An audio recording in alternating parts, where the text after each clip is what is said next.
Haemodialysis में आप कैसे अच्छा रह सकते हैं? हीमोडायलिसिस जब करते हैं ना तो सबसे पहले आपका मन स्ट्रांग होना चाहिए कि यही मेरा ट्रीटमेंट है। जिस दिन आप अपने मन से एक्सेप्ट कर लिए कि ये ट्रीटमेंट ही मेरा लाइफ है, आपने 50% बैटल जीत लिया। तो उसके बाद आपको करना क्या है?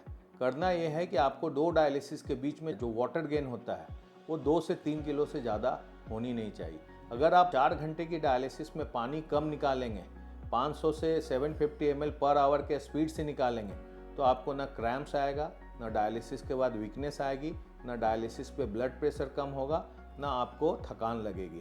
अगर आप पानी 4 से 5 लीटर एक डायलिसिस में निकालते हैं तो ज़रूर है कि आपको थकान लगेगी। डायलिसिस के बाद आप दिन भर सोते रहोगे, कमज़ोर फील करोगे, क्योंकि 4 से 5 लीटर पानी 4 घंटे में निकालना किसी भी शरीर को कमज़ोर करता है। दूसरी आपको ध्यान देने की बात है कि आपकी पोटेशियम कंट्रोल में होनी चाहिए। पोटेशियम साइलेंट किलर होता है।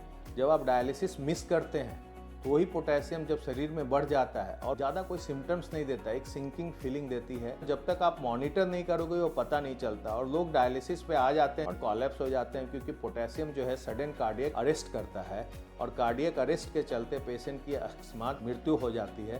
तो हम हमेशा बोलते हैं कि पोटेशियम के ऊपर भी आपको ध्यान देना है।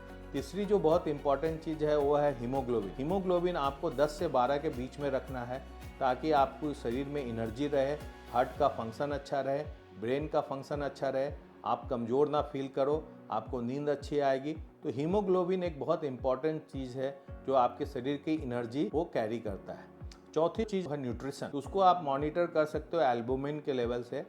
एल्बुमिन आपको 4 से ऊपर रखना है और एल्बुमिन को अच्छा रखने के लिए आपको, अगर आप नॉन वेज खाते हैं तो अंडे का जो वाइट पोर्शन है वो 4 से 5 ग्राम प्रोटीन आपको देता है। तो दिन भर में अगर आपको 1.2 ग्राम पर केजी के हिसाब से अगर प्रोटीन खाना है जो 60 से 70 ग्राम होता है, कम से कम 50% प्रोटीन आपका फर्स्ट क्लास प्रोटीन होना चाहिए और वो प्रोटीन सबसे ज़्यादा अच्छा अंडे के उजले में है।